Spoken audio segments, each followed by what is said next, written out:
మకరం వారికి గనక చూసుకున్నట్లయితే ఇక్కడ గురువు మీకు ఇంతకాలము 6వ భావంలో ఉండేటువంటి గురువు సప్తమ స్థానంలోకి వస్తున్నాడు. సప్తమము అంటే అది వివాహ స్థానం. అక్కడి నుంచి గురువు మన లగ్నాన్ని, లాభస్థానాన్ని, 3వ భావాన్ని వీక్షిస్తున్నాడు. కాబట్టి 3 మంచి విషయాలు కూడా ఇక్కడ జరుగుతాయి గురువు మార్పు వల్ల. రెండవది 3 విషయాలు జాగ్రత్తగా ఉండాలి. అవేమిటి, ఎటువంటి విషయాల్లో జాగ్రత్తగా ఉండాలి, ఏ దేవతారాధన చేయాలనేటువంటి అంశాలు చెప్తుంది నేనైనప్పటికీ చెప్పిస్తుంది సాక్షాత్ లలిత అమ్మవారిగా భావిస్తూ ఆ లలితాంబిక అమ్మవారి యొక్క అనుగ్రహం మీకు పరిపూర్ణంగా కలగాలని మనస్ఫూర్తిగా కోరుకుంటూ, ఇక్కడ ఎప్పుడైతే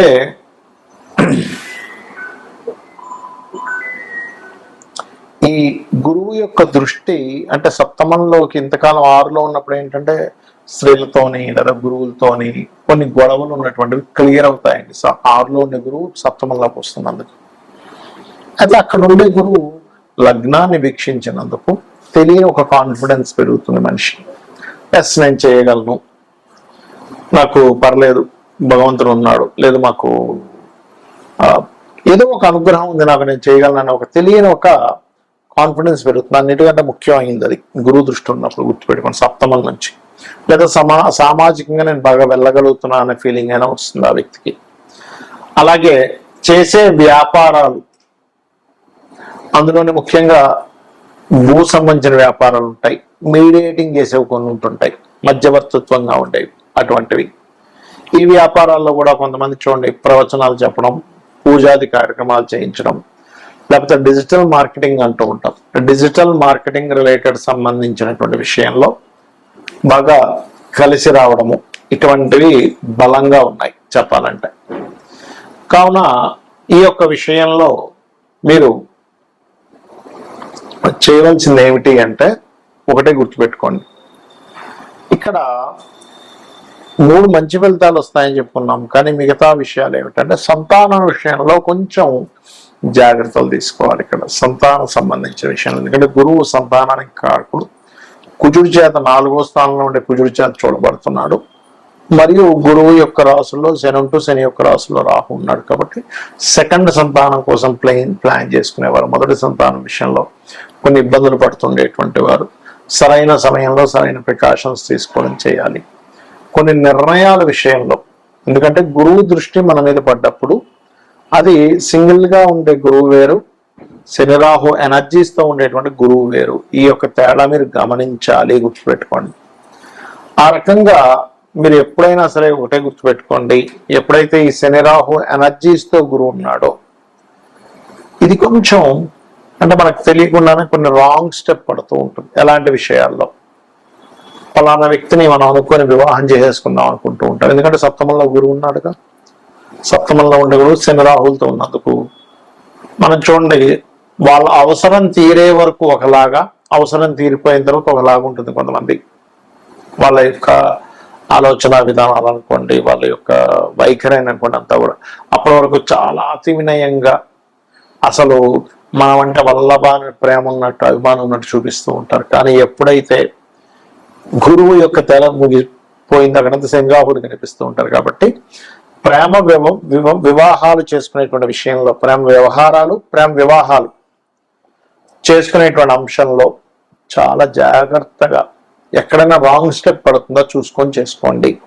ఇక మీరు ఎక్కడ ఇటువంటి రాంగ్ స్టెప్స్ పడకుండా ఉండాలంటే నవగ్రహాలలో శని, రాహు, గురువు ఈ 3 గ్రహాల దగ్గర దీపారాధన చేయండి. కాకపోతే ఇక్కడ ఆన్లైన్లో చేసే బిజినెస్ వాళ్ళకి బాగా కలిసి వస్తుంది చెప్పాలంటే. మరియు వ్యాపారాల్లో ముఖ్యంగా మధ్యవర్తిత్వంగా, అంటే మనం ఏమి అక్కడ ప్రోడక్ట్ పెట్టకుండా వేరే వాళ్ళ ప్రోడక్ట్ వీళ్ళు పంపిస్తూ ఉంటారు, మీడియేటింగ్ చేస్తూ ఉంటారు. అది రియల్ ఎస్టేట్లో ఉంటుంది, రకరకాల వాటిలో ఉంటుంది. అటువంటి వాటిల్లో కూడా మీకు కలిసి రావడం జరుగుతుంది. గురువు కర్కాటక రాశిలోకి మారుతూ ఈ సంవత్సరం, మనకు పోయిన సంవత్సరం అలా అయితే వృషభంలో ఉన్నటువంటి గురువు మిథునంలోకి, మిథునం నుంచి మరలా కర్కాటకంలోకి వెళ్ళి మళ్ళా కర్కాటక నుంచి మిథునంలోకి వచ్చి కూర్చున్నాడు. ఈ సంవత్సరం కూడా 3 రాసులు అంటే మిథునంలో ఉన్న గురువు ఇప్పుడు మనకి కొత్త సంవత్సరాన్ని మిథునంలో ఉన్నాడు. అలాగే కర్కాటకంలోకి వస్తున్నాడు జూన్ 2కి, నవంబర్ 1కి అలాగా సింహంలోకి వెళ్ళి కేతుతో కనెక్ట్ అవుతున్నాడు. దీనివల్ల దేశకాల పరిస్థితుల్లో ఎందుకు ఇంత ఇబ్బంది? ఎందుకంటే గురువు ఉచ్చస్థానంలోకి వెళ్తుంటే ఇబ్బంది ఏంటండి? నేను చాలా రోజుల క్రితం చెప్పాను ఏమంటే గురువు కాదు, గురువు యొక్క స్వరూపం పూర్తిగా పాడైంది అని. అందుకే చూడండి, విపరీతమైన ఎండలు, విపరీతమైనటువంటి వర్షాలు, ఒక రకమైనటువంటి అన్నీ కూడా చెప్పుకున్నాం, మన యూట్యూబ్ ఛానల్లో ఉన్నాయి. అదేదో అంటే విపత్తు వచ్చేస్తుంది అనేటువంటివి మనం వింటూ ఉన్నాం వార్తలు.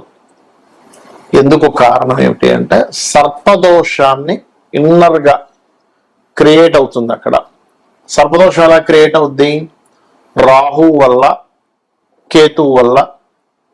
రాహుకేతువులు ఇంకొక గ్రహంతో కంజంక్షన్ లో ఉన్నప్పుడు సర్పదోషాలు క్రియేట్ అవుతూ ఉంటాయి కదా. రైట్. అయితే ఈ కంజంక్షన్ విషయంలో ఇక్కడ ఒక మంచి కంజంక్షన్ కూడా ఉంది, అది కూడా ఏంటో చెప్తాను. ఒకటి, కర్కాటక రాశిలోకి జూపిటర్ ఎంటర్ అవుతున్నందుకు జల ప్రళయాలు, జలం మూలంగానే కొన్ని వైరస్లు రావడం, ఈ కుజుడి మీద ఈ గురువు మీద కుజుడి యొక్క దృష్టి ఉన్నందుకు ఆ యొక్క దృష్టి మూలంగా కొన్ని యుద్ధ సంబంధించిన అనవసరమైన ఉద్యమాలు, వద్దన్నా సరే పిచ్చి పిచ్చి ఉద్యమాలన్నీ కూడా జరుగుతాయి ఈ లోకంలో. విపరీతమైనటువంటి కొన్ని ఉద్యమాలు జరగనున్నాయి, గుర్తుపెట్టుకోండి. అవి తలా తోకాలైనటువంటి ఉద్యమాలు. అనవసరంగా ఎందుకు చేస్తున్నారు ఇప్పుడు ఈ ఉద్యమం అనుకోండి. కొన్ని మంచి కూడా జరుగుతున్నాయి, మంచిగా ఉండవని నేను చెప్పట్లే. పాపం వాళ్ళ న్యాయం కోసం పోరాడేవి కూడా ఉంటాయి, అందులో ఉండవని నేను చెప్పట్లేదు. ఎందుకంటే కుజుడు ఓన్ హౌస్ లోకి ఉండి గురువుని చూస్తున్నాడు. కర్కాటక రాశిలో ఉండే గురువు. కర్కాటక రాశిలో ఉండే గురువు అంటే ఏంటి? విద్యార్థులు, విద్యా సంస్థలు, విద్యా సంబంధించిన విద్యార్థులు కొన్ని ఉద్యమాల్లోకి ఎంటర్ అవడం ఇస్తాడు ఇక్కడ. ఎందుకండి? ఏం గురువు మంచి ప్లేస్ లో ఉన్నాడు కదా, కుజుడు కూడా ఓన్ హౌస్ నుంచి చూసుకుంటున్నాడు కదా అంటే ఇక్కడ మనం అర్థం చేసుకోవాల్సింది, గురువు శని రాహు ఎనర్జీస్తో ఉన్నప్పుడు సర్ప దోషాన్ని క్రియేట్ చేస్తూ ఉంటాడు. అందుకే మనకి ఇంకా విపరీతంగా వార్ స్ట్రాటజీస్ ఇంకా పెరగడం జరుగుతూ ఉంటది. అలాగే మరొక విషయం ఏంటంటే ఈ జల ప్రళయాలు అనుకోండి, పశువుల మూలంగా అంటే కొన్ని జంతువుల మూలంగా కూడా వచ్చేటువంటి వైరస్లు అనుకోండి. కుజుడు కొన్ని జంతువులకు కారకుడు కూడా తీసుకుంటాం మనం, కాబట్టి వాటి మూలంగా అవడం అనేటువంటిది జరుగుతూ ఉంటుంది. మరి ఈ యొక్క ప్రభావం ఇలా ఉన్నప్పుడు అందరూ చేయవలసినటువంటి రెమెడీస్ ఏమిటి? ఇక్కడ మీ లగ్నం తెలిసినా, మీ రాశి తెలిసినా తెలియకపోయినా, మీది ఫలానా నక్షత్రము అని చెప్పి మీకు తెలిసినా తెలియకున్నా కూడా మీరు చేయవలసినటువంటి పరిహారాలు ఏమిటి ఇక్కడ అని చెప్పి చూసుకున్నట్లయితే, ప్రధానంగా ఇక్కడ మీరు చండీ, మీ ఇంట్లో మీరు చండీ చేయించుకునే స్తోమత కనుక మీరు కలిగి ఉన్నట్లయితే ఖచ్చితంగా ఇంట్లో చేయించుకోండి. Point number 1.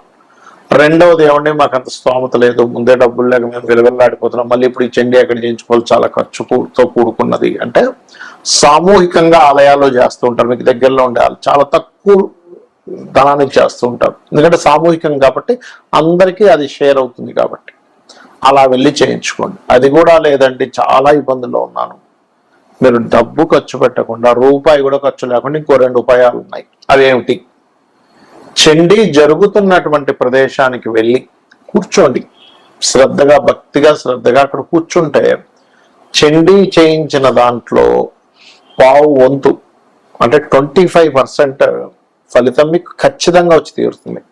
అందులో ఎటువంటి సందేహం కానీ సంకోచంగా లేదు. ఇది శాస్త్రాల్లో చెప్పినటువంటి అంశం నేను చెప్తున్నాను నేను మీకు. అలా కూడా కాదు, నేను ఏదో దుబాయ్లో ఉన్నాను, ఎక్కడో ఉన్నానండి, నా పరిస్థితి ఇలా ఉంది, ఇక్కడెక్కడా కూడా అక్కడ చండీలు అవి ఏం చేయరు. అప్పుడు ఏమిటి? యూట్యూబ్ ఉందిగా, మీరు ఎక్కడున్నా కూడా, మీరు ప్రపంచంలో ఎక్కడున్నా యూట్యూబ్ ఉంది. ఆ యూట్యూబ్లో చండీ పారాయణము అని కొట్టండి, వినండి. ఏమిటండి అంత కన్ఫ్యూజన్గా ఉందనుకుంటే లలిత వినండి, కనీసం సరిపోతుంది, ఏమీ అక్కర్లేదు. ఎందుకంటే మీకు స్తోమత ఉంటే ధనం పెట్టి చేయించుకోండి, స్తోమత లేకపోతే కేవలం లలితా సహస్రనామాలు విన్నా మీకు ఆ ఫలితం వస్తుంది. అమ్మవారు అమ్మలాగా కాపాడుతుంది, ఒక బిడ్డని ఎలా కాపాడుతుందో అలా కాపాడుతుంది. ఎలాంటి వాటి నుంచి కాపాడుతుందండి? అనవసరమైన విపత్తుల్లో మనం చిక్కుకోకుండా.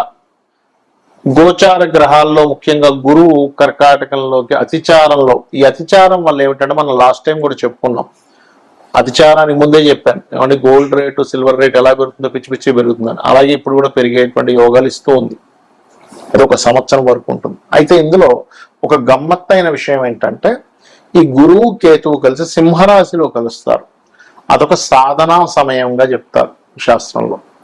అంటే ఎవరైనా సాధకులు కొన్ని గురువుల దగ్గర కొన్ని మంత్రాలు తీసుకొని, లేకపోతే కొన్ని బీజాక్షరాలతో కూడినటువంటి ఉపదేశం తీసుకొని చేస్తూ ఉంటారు. వారికి నవంబర్ 1వ తేదీ నుంచి 25వ తేదీ వరకు ఈ 25 రోజులు సాధనా సమయంగా చెప్పుకోవచ్చు. కాబట్టి ఇలా చేయండి.